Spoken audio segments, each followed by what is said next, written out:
હાલો friends, આજે આપણે બનાવીશું દૂધીમાંથી ભજીયાની રેસીપી. તેના માટે આપણે દૂધીનો એક નાનો ટુકડો લીધો છે.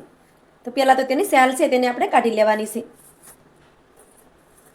તો આ રીતે સ્યાલને પહેલાં આપણે કાઢી લેશું. દૂધીમાંથી આપણે આ રીતે સ્યાલનો ભાગ છે તેને કાઢી લીધો છે, અને તેના પાછળનો ભાગ છે ત્યાંથી પણ આપણે થોડુંક કાઢી નાખ્યું છે. હવે તેમાંથી આપણે નાના ટુકડા કરવાના છે.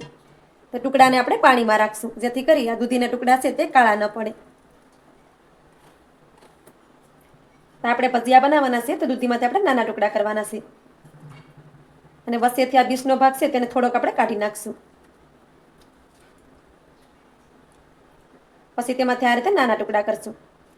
તો આ રીતે નાના નાના ટુકડા કરવાના. દૂધીના ભજીયા છે તે ખાવામાં એકદમ પોસા રૂ જેવા બને છે, અને સાથે સાથે હેલ્ધી પણ છે, કેમ કે દૂધીમાં પાણીનો ભાગ વધારે રહેલો હોય છે. તો ઉનાળામાં આપણે દૂધી ખાવી જ જોઈએ. દૂધી આપણા શરીર માટે ખૂબ જ હેલ્ધી છે. પણ આ રીતે દૂધીના ભજીયા ક્યારેય ન ખાધા હોય તો એકવાર ચોક્કસથી બનાવજો. આ ભજીયા ખાવામાં તો ખૂબ જ ટેસ્ટી લાગે છે, કે નાનાથી લઈ મોટા સુધી બધાને ભાવશે. તો આ રીતે આપણે દૂધીના નાના નાના ટુકડા કરી લઈએ.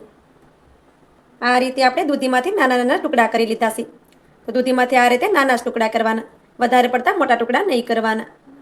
હવે આપણે એક વાસણ લેશું, અને દૂધીના બધા ટુકડાને આપણે તે વાસણમાં નાખી દઈશું. બધા ટુકડાને આ રીતે પાણીમાંથી કાઢી લેવાના.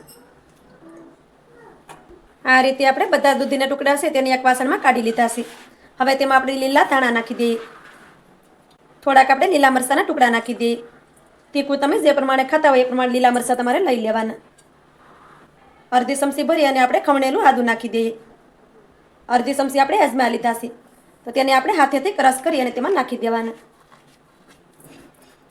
સ્વાદ પ્રમાણે આપણે મીઠું નાખી દઈએ. થોડીક આપણે હિંગ નાખી દઈએ. હવે તેમાં આપણે અડધો વાટકો ભરી અને ચણાનો લોટ નાખીએ. અત્યારે આપણે અડધો વાટકો ભરીને ચણાનો લોટ નાખવાનો, જરૂર પડે તો વધારે નાખશું આપણે. હવે તેમાં આપણે 2 ચપટી જેટલા ખાવાના સોડા નાખી દઈશું. થોડોક આપણે લીંબુનો રસ નાખી દઈએ. હવે તેમાં આપણે 1 ચમચી ભરીને તેલ નાખી દઈએ. હવે આપણે બધી વસ્તુને સારી રીતે પહેલાં તો મિક્સ કરી દેવાની. અત્યારે આપણે પાણી નહીં નાખવાનું, પહેલાં બધી વસ્તુને સારી રીતે મિક્સ કરી દેવાની છે.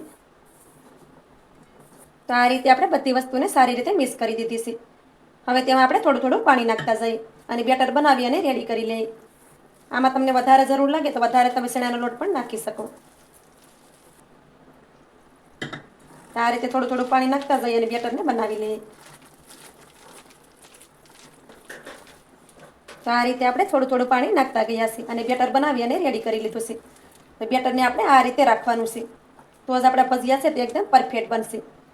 હવે આપણે બેટરને રેસ્ટ કરવા નથી રાખવાનું, કેમ કે આપણે આમાં દૂધીનો ઉપયોગ કર્યો છે. બેટરને આપણે રેસ્ટ કરવા રાખશું તો તેમાંથી પાણી થઈ જશે, અને બેટર આપણું વધારે ઢીલું પડી જશે. તેલને પણ આપણે ગરમ કરવા માટે રાખી દીધું છે. હવે આપણે ભજીયા બનાવી લઈએ. તેલ પણ આપણું સારી રીતે ગરમ થઈ ગયું છે. હવે આપણે થોડું થોડું બેટર લેતું જવાનું આ રીતે, અને કડાઈમાં આ રીતે નાખતું જવાનું.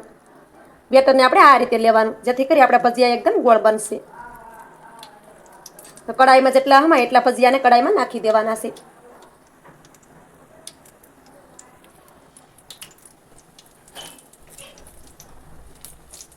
આ રીતે ભજીયા બનાવશો તો ભજીયા એકદમ ગોળ બનશે.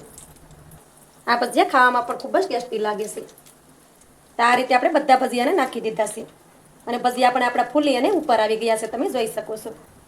હવે તેને આ રીતે આપણે ફેરવી દેવાના અને ધીમા ગેસ ઉપર તેને તળી લેવાના, જેથી કરી ભજીયા છે તે અંદર સુધી સડી જાય અને બિલકુલ પણ કાચા ન રહે.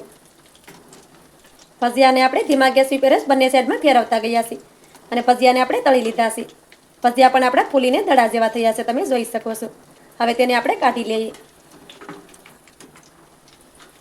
આ રીતે સ્ટેપ કરશું તો તેમાં તેલ હશે તે બધું નીકળી જશે. આ ભજીયામાં તેલ બિલકુલ પણ નથી રહેતું. ભજીયાને તમે જોઈ શકો છો કે તેમાં બિલકુલ પણ તેલ નથી. હવે તેને આપણે એક થાળીમાં કાઢી લઈએ. હવે આપણે આ જ રીતે બધા ભજીયાને તળી અને રેડી કરી લઈએ. આ રીતે આપણે બધા ભજીયાને તળી અને રેડી કરી લીધા છે. ભજીયાને તમે જોઈ શકો છો કે ભજીયા આપણા પોસા રૂ જેવા બન્યા છે. આ રીતે ભજીયા બનાવશો તો એકદમ પોસા રૂ જેવા બનશે, અને અંદરથી એકદમ જાળીદાર બને છે. આ ભજીયા ખાવામાં તો બહુ જ ટેસ્ટી લાગે છે. આ ભજીયા નાનાથી લઈ મોટા સુધી બધાને ભાવશે. તેમાં તેલ પણ બિલકુલ નથી રહેતું, અને એકદમ જાળીદાર બને છે. તો આ રીતે ભજીયા તમે પણ ચોક્કસથી બનાવજો. આ ભજીયા ખાવામાં હેલ્ધી પણ છે. તો મારી આજની રેસીપી તમને સારી લાગી હોય તો લાઇક કરી કોમેન્ટ કરી દેજો. ચેનલ પર નવા હોય તો ચેનલને સબસ્ક્રાઈબ કરવાનું ભૂલતા નહીં. મળીએ એક આવી જ નવી રેસીપીની સાથે. ત્યાં સુધી બધાને જય માતાજી.